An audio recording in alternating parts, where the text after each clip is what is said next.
film you've just watched, titled Misery and Other Indulgences, is a semi-narrative, semi-experimental approach to the story of a young woman named Jade and her meandering thoughts on the day of her birthday.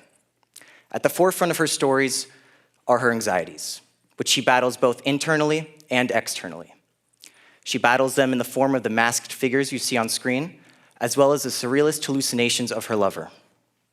The thematic bulk of this film, and of my work in general, is centered around the idea of those everyday traumas and violences that we may not even be able to pick up on, namely coded aggression, disillusionment, and issues stemming from mental health that young people growing up in the 21st century are facing on a daily basis.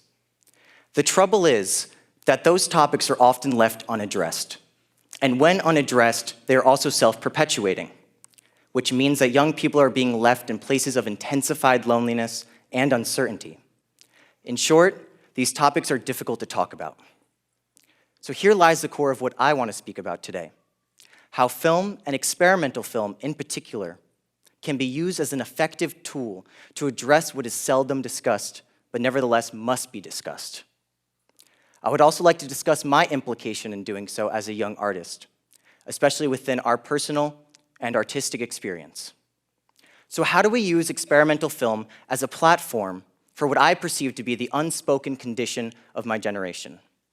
Well, firstly, we cannot and should not write off experimental film as something that is not narrative or confusing, which is 9 out of 10 times exactly what people mean when they say the word experimental.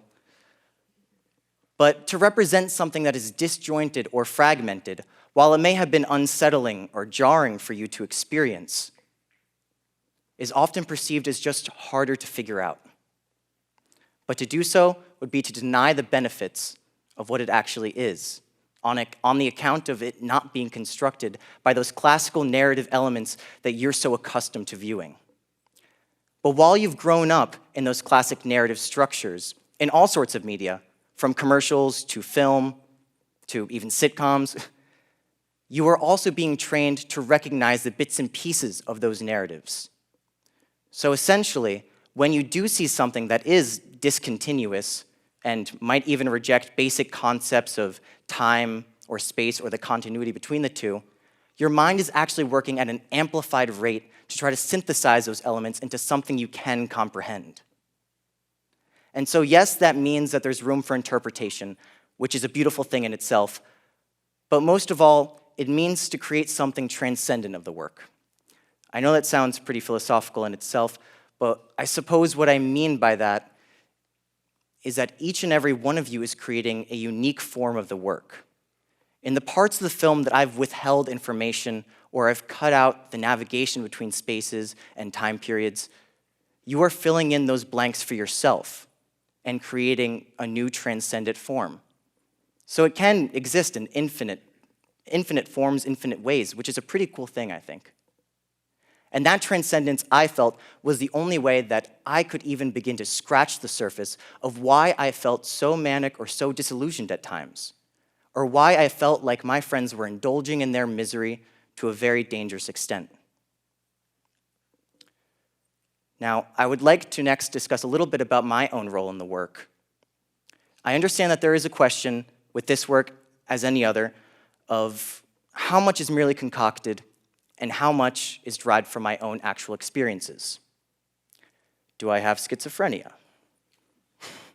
Am I in an unstable relationship? Do I think my friends are that obnoxious? These are all plausible questions to ask given the work. And I'm only going to answer a few of them here for you today. Not because I don't want to divulge information about my life, but rather because I think the work should be considered on its own merit, for its own sake. So while I present a form for you here today on screen, you should think that the form you've created in your mind is just as valid as that one. So no, I have never experienced hallucinations, but I have experienced anxiety. I've never been in such an unstable relationship.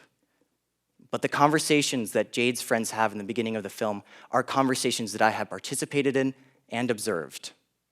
So that means to say that I have to take a step back and try to represent the world as I think it should be seen, or celebrated, or critiqued. The voyeuristic tendencies of the film, and maybe your unsettlement in watching, that's just more to navigate. And I hope to have created that space for you to navigate.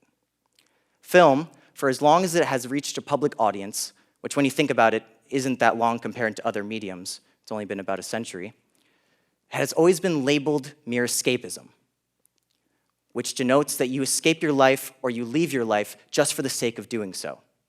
But for those 5 minutes, 12 minutes, 2 hours that you're captivated by something on screen, film has the capacity to clarify things, to provide light to the things that you find to be difficult to understand in the first place. So while you are here in the Logan Center right now, let's take an example. While you watch the masked figures in the bathroom, which are terrifying and mystifying to watch in my experience, yes, you were in the Logan Center, but for a moment, you were in the bathroom with her. You might be even in her mind, just for a single moment, when you're not aware that you are elsewhere. So, your attempts to dissect the motivation behind these figures, or their behavior, or their attitude, is the exact sort of confrontation of a topic that would not be possible otherwise. I suppose the point of sitting in a dark theater with a bunch of strangers and watching something on a screen in front of you for 2 hours, which is a bizarre thing to do in the first place, I suppose the point is that you leave the theater a slightly different person, a very, very slightly different person. Point blank, this film was born out of my observations of my best friend's unhealthy relationship. A fact that was revealed to me when I showed her a very preliminary version of the script, and she texted me, and I quote, "Jesus Christ, are you kidding me?" And yes, they had a huge fight on the weekend of one of their birthdays and broke up. But there were no surreal hallucinations, no masked figures, nobody diving into and being suffocated by a room full of streamers or tearing apart a birthday cake with their bare hands. No bizarre visions that take anxiety and fear and manifest them into something tangible that you can see, you can experience, you might be even able to feel in front of you. But isn't that the version you would rather see? Thank you.